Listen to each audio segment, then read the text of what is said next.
Bonjour les amis, aujourd'hui un petit sujet très intéressant. On va donc parler du sac d'évacuation. Je dis bien évacuation, pas bushcraft.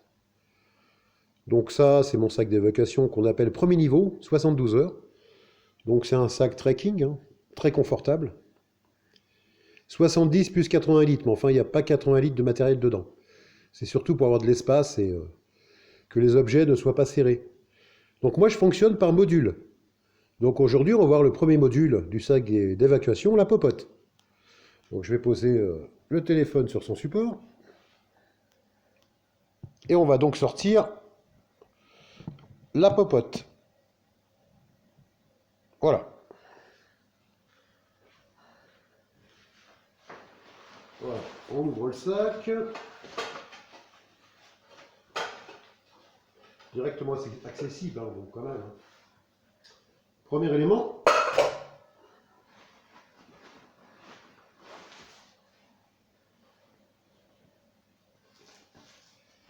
Deuxième élément.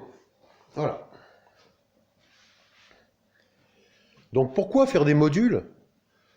Bah, ça vous évite que tout navigue dans le sac. Donc moi je fais des modules. Popote, kit feu, kit communication, hygiène, donc les vêtements, les affaires de rechange, enfin voilà, enfin tout en fait est mis par module. Ça vous évite ensuite de tout chercher dans le sac, de voilà, que ce soit le bazar. Et ça vous permet aussi de ranger vos affaires dès que vous pliez bivouac. Ça vous évite de perdre beaucoup de choses. Parce que c'est vrai que dans la forêt, des fois, je retrouve pas mal de choses. Il y a des gens qui oublient des piquets, J'ai même trouvé un couteau, hein, un couteau de bushcraft, hein, à 200 euros. Donc vous vous rendez compte quand même, perdre ça. Donc faut pas que le sac soit bordélique. Voilà, c'est apprenez à ranger votre sac et à le structurer. Donc ensuite, c'est vrai que le mythe du sac d'évacuation, il y a plein de vidéos là-dessus. Hein. Bon, moi, je vais faire des modules, module par module, pour vous expliquer un petit peu ma manière de faire. Mais enfin, chacun a sa manière. Hein. Un sac d'évacuation, donc, c'est un sac qui est propre à vous-même, propre à vos besoins, propre donc à votre plan B, hein, c'est-à-dire rejoindre un point A à un point B le plus rapidement possible. Voilà de quoi il s'agit en cas d'évacuation. Donc, ça sert à rien d'emmener des tonnes de matériel. Si vous allez d'un point A à un point B. C'est pas logique. Vous allez plus vous tuer le dos à porter des sacs de plus de 20 kg, 25 kg, comme j'ai pu voir hein, sur YouTube. Hein. Bon, il y a énormément de vidéos faites sur les sacs d'évacuation. Moi, je pense que plus on est léger, plus on est à l'aise pour marcher, plus on va loin. Ensuite, c'est la connaissance qui fera le reste. Si vous savez faire un bivouac correctement sans avoir trop d'outils, bon, bah voilà, il faut s'entraîner. Donc le bushcraft sert à ça. Vous faites des sorties bushcraft, vous avez un sac bien spécifique bushcraft, vous entraînez donc à manipuler tout votre matériel, que ce soit fire steel, vous pouvez faire du feu à l'archet, vous pouvez faire plein de choses. Hein. Le bushcraft vous sert en fait à acquérir et à améliorer vos compétences dans le domaine de la survie, voilà, tout simplement. Donc n'oubliez pas qu'un sac d'évacuation, bon, moi le mien que je vous présente, c'est celui-là de 72 heures qu'on va appeler premier niveau. Vous avez une perte de la normalité, vous avez un problème, un incendie, une inondation, une catastrophe climatique ou sociale, etc. Il faut quitter votre domicile. Bah, vous prenez votre sac d'évac et vous rendez donc du point A, votre domicile, au point B, celui-là que vous avez donc préalablement établi avant. Donc partez pas comme ça à l'aventure sans savoir où vous allez. Hein. Ensuite, bon, il y a aussi l'évacuation par rapport à un sinistre, etc. Un exemple, les pompiers vont taper à votre porte. Il faut évacuer votre domicile parce qu'il se situe dans une zone inondable. Il y a des fortes pluies, on sait que la zone va être inondée, donc on vous évacue avant. Les pompiers vont taper à votre porte, voilà, messieurs, dames, il faut évacuer, donc veuillez nous suivre. Donc vous allez dire, bah écoutez, j'ai quelques affaires à prendre, patati patata, on a rien. Vous n'avez pas le temps, messieurs, dames, il faut partir tout de suite. Bah là, malheureusement, vous allez vous retrouver dans une salle des fêtes, un gymnase, en tongs et en marcel, c'est le cas de le dire. Hein. Alors que si, par exemple, vous avez déjà votre sac d'évacuation tout prêt, hein, donc un sac par membre de la famille, bien sûr. Hein. Donc, vous n'avez plus qu'à dire aux pompiers, bah écoutez, je mets mon sac d'évac sur le dos, je vous suis. Bon, bah là, pas de problème. Vous allez arriver dans un gymnase ou une salle des fêtes, vous aurez tout votre matériel. Donc, vous serez déjà à l'aise et plus serein. que vous aurez donc de quoi vous nourrir, de quoi vous couvrir, de quoi communiquer, de quoi vous laver, de quoi vous soigner, enfin voilà, hein, de quoi manger. Donc il n'y aura aucun problème pour ça. Après, certains comptent sur les services de l'État. Enfin, moi personnellement, je préfère compter sur moi-même. Voilà. On en voit chaque année, quand il y a des épisodes neigeux, on voit un petit peu de résultats, hein. Mais enfin bon, ça, c'est un autre problème. Donc je vais un petit peu vous parler de la popote. Alors popote, bien sûr, on parle toujours du sac d'évac. On n'est pas là pour faire de la fleuritude, on fait pas du bushcraft, donc on évacue, on s'arrête, on fait un bivouac, on a envie de casser la croûte. Alors moi, je préconise le réchaud à valve. Voilà, c'est un petit réchaud Spider qu'on trouve à moins de 20 € sur un site de vente allemand, hein. ASMC pour pas dire, voilà.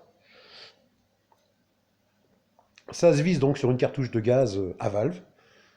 Et hop, plus qu'à faire bouillir votre eau, réchauffer votre plat. C'est vraiment sympa, très pratique, très peu volumineux et très peu lourd. Et ça se met dans sa petite boîte de rangement.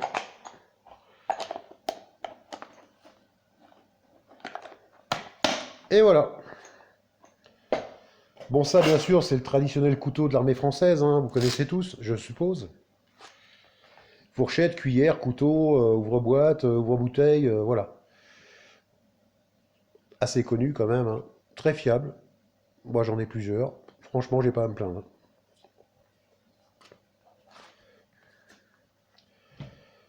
L'option du four à bois. Donc là, bien sûr, la cartouche qui va...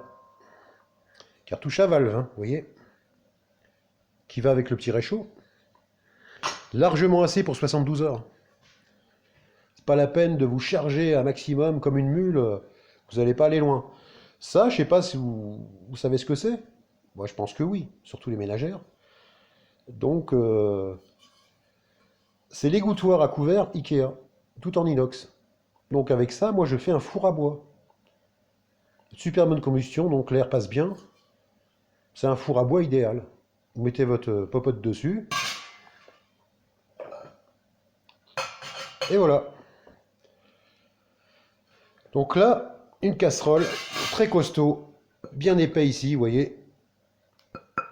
Ça va jamais se déformer, tout en inox. Environ une vingtaine d'euros, donc j'avais trouvé ça à Cozy, tout en inox, hein. Vraiment très pratique. Contient 1 litre. 1,5 litre même, 1,5 litre. Pratique pour faire le riz, bouillir de l'eau, patati patata, faire vos soupes. Enfin voilà, l'idéal. Très bon matériel. Moi je préfère l'inox à l'alu pour une question donc de santé. Donc ensuite, toujours mon petit kit popote, hein, donc moi j'ai mis ça dans une vieille pochette que j'ai récupérée. Donc là il y a allumette, briquet, fire steel, vous voyez, hein. 3 modes d'allumage de feu, mais ça, on verra ça dans le kit feu, plus tard. Kit popote. Bon, bien sûr, de quoi allumer le feu. Différents moyens, hein. Bougie, briquet, coton. Là, du bois gras. Tout prêt. Plus qu'à faire partir au fire steel ou au briquet, puis ça fonctionne tout de suite. Là également, voilà, on fait pas dans la fleuritude, hein. Bon, on évacue, on fait au plus rapide. Donc pas la peine de se casser la tête, allumer un feu à l'archer, vous n'êtes pas en bushcraft, vous êtes en évacuation. Donc prenez le plus pratique, le plus rapide à faire. Bien sûr, un bon ouvre-boîte, si vous avez de la conserve. Toujours. Et un petit plat que j'adore, que j'ai trouvé donc sur le même site allemand. SMC, hein, voilà. Une gamelle avec son couvercle qui fait poil. On ouvre. Voilà. On enlève le couvercle. Ça vous fait assiette. Pas mal, vous pouvez mettre ça sur le feu, c'est vraiment du bon inox, hein. C'est vraiment de la bonne qualité, hein. Et là, bien sûr, dedans, vous mettez vos petits sachets, café, sucre, thé, enfin tout ce qu'il vous faut. Lait, chocolat, enfin voilà, tout ce qui est pour le petit-déj, voilà. Petit-déj, voilà. Bien pratique. Ça vous fait quand même une bonne petite poêle, hein, vous voyez.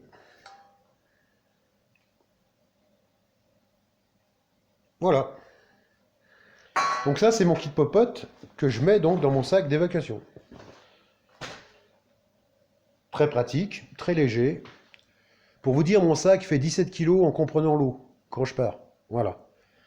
Jamais dépassé 17-18 kg parce que moi après, suivant le relief du terrain, pour avoir donc été militaire, hein, bon bah vous allez en chier quoi. Voilà, il n'y a pas d'autre mot, hein. Et puis bon, bah vous voyez, tout le matériel que j'ai ici, je l'ai aussi dans mon sac de bushcraft. Bon, différents éléments, hein, suivant ce que je fais en bushcraft. Parce que bon, comme dirait Pascal, hein, un petit clin d'œil à Pascal, hein, de la chaîne Pascal Breaking Normality, bah c'est comme les castagnettes, hein, tout fonctionne par deux, hein, voilà. Donc en fait, j'ai tout en double. Parce que c'est quand même assez embêtant. Le sac d'évacuation, normalement, dès qu'il est prêt, il doit être dans votre domicile, prêt à prendre, à mettre sur le dos et à partir. Donc si vous commencez à prendre des éléments de votre sac d'évac pour mettre dans celui-là de bushcraft, ou dans votre EDV kit de voiture, ou vous transvasez sans arrêt, mais le jour où il faudra partir, il va certainement manquer quelque chose, parce que vous aurez oublié de remettre la popote que vous avez mis dans le sac de bushcraft, dans votre sac d'évac, etc. Donc préférez... Bon, c'est peut-être chiant ce que je vais vous dire, hein, il faut acheter en double, mais c'est peut-être plus pratique.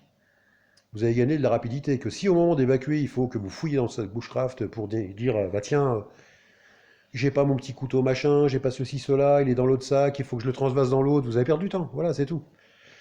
Et le temps, c'est primordial quand vous évacuez. Voilà. Donc après, commencez pas à prendre du matériel, comme j'ai pu voir dans certaines vidéos, hein. Je veux dire, vous évacuez, vous allez d'un point A à un point B, où, normalement, l'endroit où vous allez atterrir, votre point de chute, vous avez tout ce qu'il vous faut pour survivre, logiquement, hein.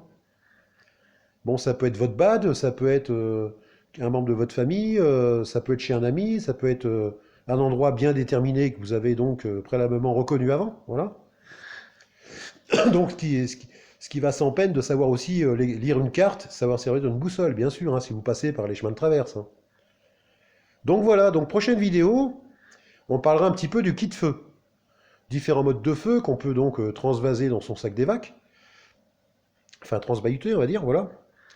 Et petit à petit, on fera des modules, enfin tous les modules que doit contenir donc un sac d'évacuation. Vidéo par vidéo.